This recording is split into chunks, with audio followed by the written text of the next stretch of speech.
ओम नमो भगवते वासुदेवाय नमो नमः। आज नवा अध्याय, जिसके अंदर ध्रुव जी को वर प्राप्त होता है भगवान के जरिए। देवता लोग अब वहाँ से चले गए हैं, वह निश्चिंत हो गए हैं। पहले वह चिंता में थे, अब भगवान गरुड़ जी पर सवार होकर उनके पास जाते हैं वर देने के लिए। ध्रुव जी तपस्या कर रहे होते हैं और एकदम से जो उनके मन में छवि है, जिस मन में वह एक छवि बनाकर उनका चिंतन कर रहे थे, वह छवि एकदम से विलीन हो जाती है और अपनी आंखें वह खोलते हैं तो वह पाते हैं कि जो छवि उनके मन में थी वही छवि उनके सामने प्रभु ने धारण कर रखी है। वही रूप प्रभु धारण करके, भगवान विष्णु धारण करके उनके सामने खड़े हुए हैं। तो वह सब रूप वह देखते हैं और उन्हें बड़ी ही खुशी होती है, बड़ा ही प्रेम होता है। इतना प्रेम कि अश्रु उनके प्रेम बता देते हैं वहाँ पर। वह तो चाहते हैं कि वह उन्हें बाहों में भींच लें, वह चाहते हैं कि वह उनके मुख को चूम लें, लेकिन जो बोलने चाहते हैं, वो स्तुति करना चाहते हैं, वह कर नहीं पा रहे थे। तो भगवान जो सर्व अंतर्यामी हैं, उन्होंने यह देखा और अपना जो शंख है उनके गाल से लगा दिया। गाल से शंख लगाने के बाद उनकी जो वाणी है वह दिव्यमयी हो जाती है, बड़ी ही सुंदर वाणी हो जाती है। वेदमयी वाणी से फिर वह भगवान की स्तुति करते हैं, वह सुनिए। ध्रुव जी कहते हैं कि प्रभु आप सर्वशक्तिमान हैं, आप अनेकों रूप में अपने आप को विभक्त तो करते हैं, लेकिन आप अलग अलग नहीं हैं, लगते अलग अलग हैं पर हैं एक ही।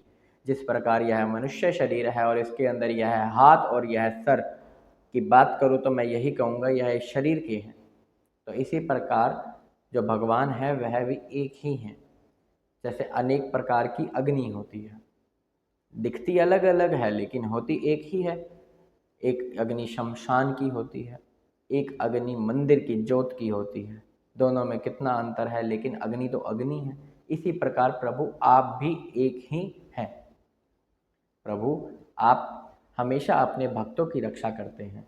जब ब्रह्मा जी थे, जब सृष्टि की रचना हो रही थी, तब उन्होंने आपकी ही द्वारा, आपकी ही भक्ति के द्वारा, ज्ञान योग के द्वारा इस सृष्टि के निर्माण में रुचि दिखाई और इसका निर्माण किया। जिनसे शुरुआत में निर्माण नहीं हो रहा था, लेकिन आपकी कृपा के कारण ही निर्माण हुआ।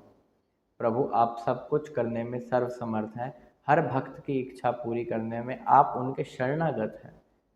भगवान जैसे एक गाय होती है और अपने बछड़े की देखभाल करती है कि जब भी उसे भूख लगे तो मैं उसे दूध पिलाऊं, इसी प्रकार भगवान आप अपने शरणागत की रक्षा करते हैं।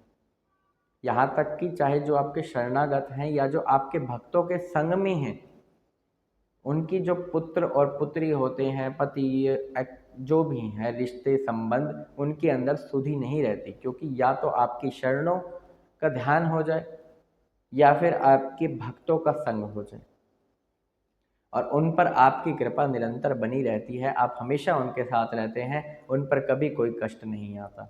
लेकिन यद्यपि कोई कष्ट आता भी है तो वह कष्ट उनको कष्ट नहीं देता, वह तो उनका जो मार्ग होता है उसके अंदर वह रोशनी का काम करता है। ऐसे समझ लीजिए कि जो बिजली का कड़कना है कहीं पर गिर रही है आग लगाने के लिए, तो वह नुकसान है, लेकिन किसी के लिए वही बिजली रोशनी का भी काम करती है। तो यह जो दुख विपत्ति है, भगवान के बिना आग लग जाएगी ऐसा मान लीजिए, और भगवान यदि साथ होंगे, वह पर ब्रह्मा परम स्वरूप विश्व स्वरूप यदि हमारे साथ होंगे, यदि हम उनके शरणागत होंगे, तो वही जो बिजली होगी वह आग का नहीं, वह रोशनी का काम करेगी हमारे मार्ग में। और भगवान का तो वैसे भी सबसे बड़ा प्रसाद विषाद ही है।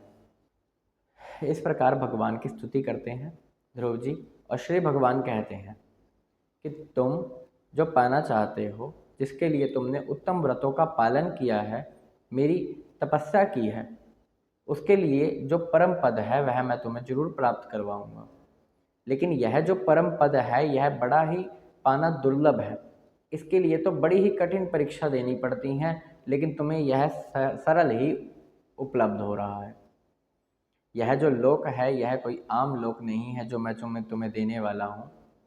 इस लोक के इर्द गिर्द तारागण, नक्षत्र और ग्रह ऐसे चक्कर लगाते हैं जैसे मेढी के चक्कर लगाती हैं बैल। मेढी होता है एक प्रकार का खंभ जिसके आसपास धान और गेहूं रख दी जाती है कुचलने के लिए, और बैल उनको कुचलती हैं। तो ऐसे ही नक्षत्र, ग्रह इत्यादि यह उस लोक के चक्कर लगाते हैं।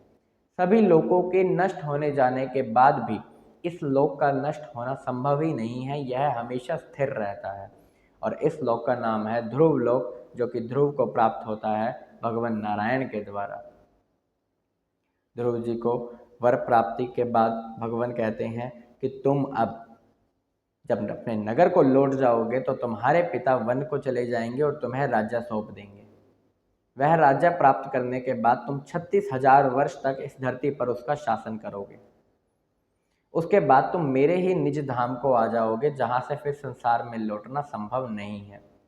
तुम्हारा जो भाई उत्तम है वह शिकार के दौरान मारा जाएगा, और दावानल में तुम्हारी माता, जो छोटी माता है, उत्तम की माता है, वह भी परलोक को सिधार जाएंगी। इस प्रकार भगवान कहते हुए और दक्ष उनको प्रणाम करते हुए वह अपने गरुड़ जी पर सवार होते हैं और अपने धाम को चले जाते हैं।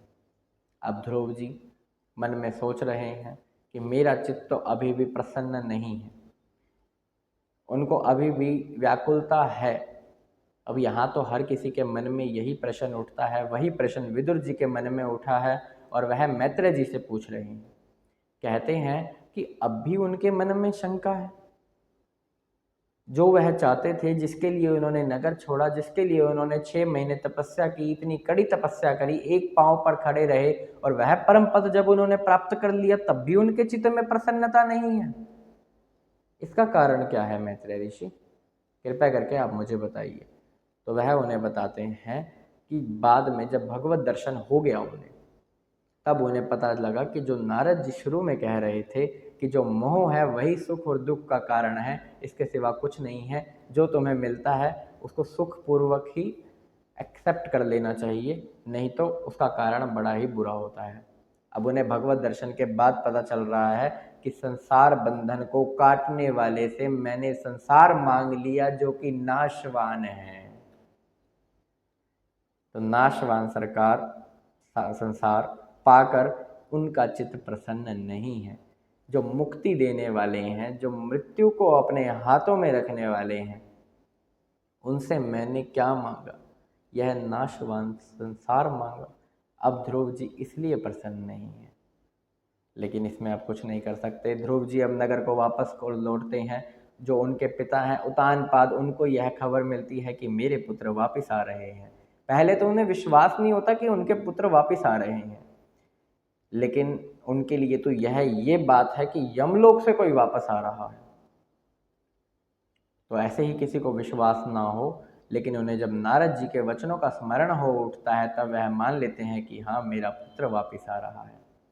अपनी पत्नियों और बेटे उत्तम के साथ सज धज सवर कर, आभूषणों के साथ सुसज्जित होकर रथ पर बैठते हैं और नगर के बाहर ध्रुव जी को लेने के लिए पहुंच जाते हैं। वहां पर ध्रुव जी को देखते ही ध्रुव जी पहले तो उन्हें प्रणाम करते हैं, अपने पिता उतानपाद को। प्रणाम करने के बाद उतानपाद उन्हें जोर से गले लगा लेते हैं और अपनी आंखों से अश्रु से उनको प्रेम करते हैं। जो अश्रु होते हैं वह ठंडे होते हैं, जो ठंडे अश्रु होते हैं वह प्रेम के होते हैं, और जो गर्म अश्रु होते हैं वह शोक के होते हैं। ठंडे अश्रुओं से उसको नहला देते हैं। वह जो सुंदर दर्शन होता है वहाँ के लोग कर रहे होते हैं, वह आपस में यही बात कर रहे होते हैं कि पिता और पुत्र का प्रेम जो है वह कितना अद्भुत है। जो पुत्र है उसको तो बड़ी ही सिद्धि प्राप्त हो गई है। यह बहुत ही बड़ी बात है जो उन्होंने कुछ ही समय के अंदर नारायण का दर्शन कर लिया, 6 महीने के अंदर ही नारायण को पा लिया। इसका यहाँ पर यह भी अर्थार्थ है कि भक्त की शक्ति यहाँ ज़्यादा है भगवान से, क्योंकि उन्होंने इतनी कठिन तपस्या करी और वो भी केवल 5 वर्ष की आयु में। 6 महीने की तपस्या में ही भगवान को प्रसन्न किया। वह अपने भाई उत्तम से मिलते हैं। माता सुरुचि उन्हें वरदान देती हैं मिलते हुए चिरंजीवी भव का।